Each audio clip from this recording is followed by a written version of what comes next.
Bible has the answer. The questions are yours. I go to the Scriptures, God's holy word, to find answers. And thank you for the good questions we have before us today. Let's get to question number 1 right now. Does God hear the prayers of religious but unsaved people? Good question.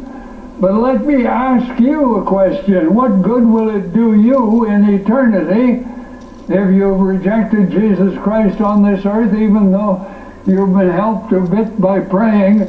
If you're lost forever, what good will answered prayers do? Well, God always answers the prayer, God be merciful to me, a sinner, and save me for Jesus' sake.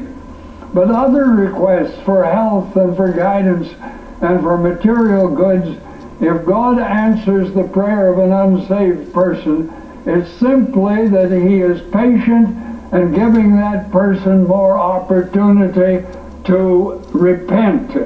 1 John chapter 3 verse 22 tells us, whatsoever we ask we receive of him, because we keep his commandments and do those things that are pleasing to him.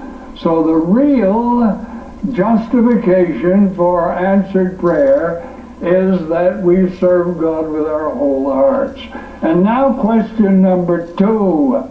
Who from your group sing on Time to Sing? Well, Time to Sing is a Winnipeg group providing music for the Zoomer media in Toronto. The target audience of Faith to Live By is people hungry for the great hymns and great truth of the church. The Time to Sing people like the music a little faster, and that's all right. Well, Tim and Rick and Jim help them out from time to time, and I think that that's a splendid gesture on their part. And now let's get to question number 3 for today. Does confess your faults one to another apply today?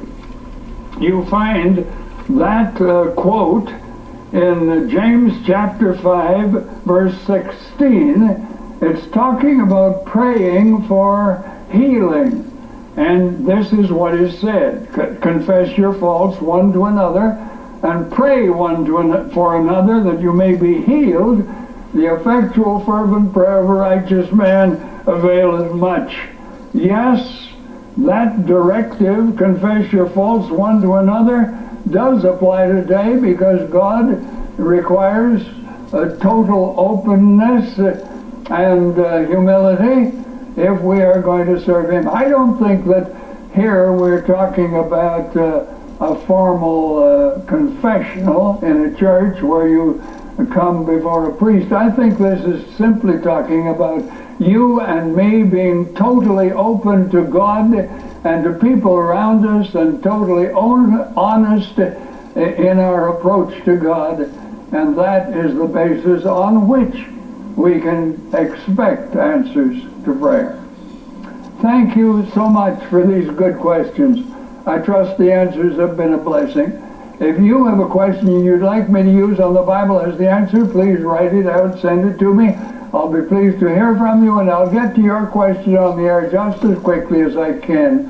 When you write, all the address you need is simply Faith to Live By, Box 426, Winnipeg, Manitoba, and the code is R3C2H6. Let's listen now to the trio, No, Not One.